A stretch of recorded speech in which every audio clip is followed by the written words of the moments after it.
The most exciting day for a coffee nerd is new coffee day. But what sucks is when you spend $30 on a bag of coffee and you spend a good 3, 4, 5 brews just trying to dial it in. Now today, I'm going to show you how to dial in your coffee using under 30 grams of coffee total. Now this is a combination of methods from other YouTubers. This is what we like to call the micro experiment. So instead of doing a bunch of different batch brews of 15 grams of coffee, we're using 8 grams per brew. That means 3 brews, 8 grams each, keeping it under 30 grams of coffee.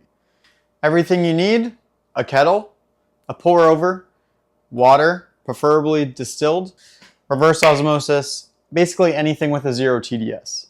See in any of my videos, we do hyper focus on water a little bit because it is so important. Today, for the most of my experiments, I'm using a mixture of 80 ppm, 40 magnesium, 20 calcium, 20 potassium bicarbonate. The main variable throughout the entire experiment is changing grind.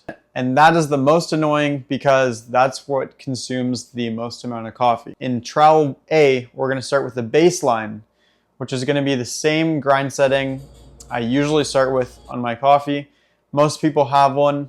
For me, it's about 15 clicks on my grinder. It's a little bit more coarse, so that way I can just kind of fine tune it and dial it up if I need to. In trial A, you can see that the bloom is dropping very quickly. So right off the bat, I know that I have this set way too coarse. A good indication too is that I want to flick the switch on my brewer. Now, because I'm using a faster filter, I've decided to let the coffee steep for 1 minute and 30 seconds. The coffee chronicler, who was the one that started this experiment, says to leave it for about 1 minute for steeping, but he uses a lot thicker filter. And you can see as we come to the end on the brew, we're approaching the 3-minute mark, and I can kind of tell that we're coming to an end here. I'm expecting the drawdown to be an additional 30 seconds, which should bring me close to the 3-minute mark. Now in trial B, this is where the kicker was, okay? So I noticed right off the bat, my brew time was substantially longer. You can see we finished around the 3:30 mark.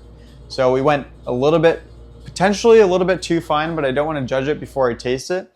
The first thing I noticed once it cooled is that the finish was starting to give me a little bit of a tart and kind of bitter aftertaste, which is not what I'm into. I definitely like something that's a little bit lighter. So for me, I don't want to have any tartness. I definitely like acidity and sweetness. And that's why I use potassium bicarbonate as a buffer, because it kind of just neutralizes the acidity and gives like a really nice smooth texture. Backed it down 2 clicks on the grinder, and I was able to pull an extraction time of about 3:10. And that was kind of the perfect Goldilocks. Without changing any other variables, I was able to accomplish a cup that I was really excited about. Going forward, I think if I want to boost the sweetness a little bit, I would just add a little bit more calcium. I now have 226 grams of coffee left to enjoy, rather than burning through the bag just trying to dial it in. So hopefully that was helpful for you guys and you can try it out for yourselves.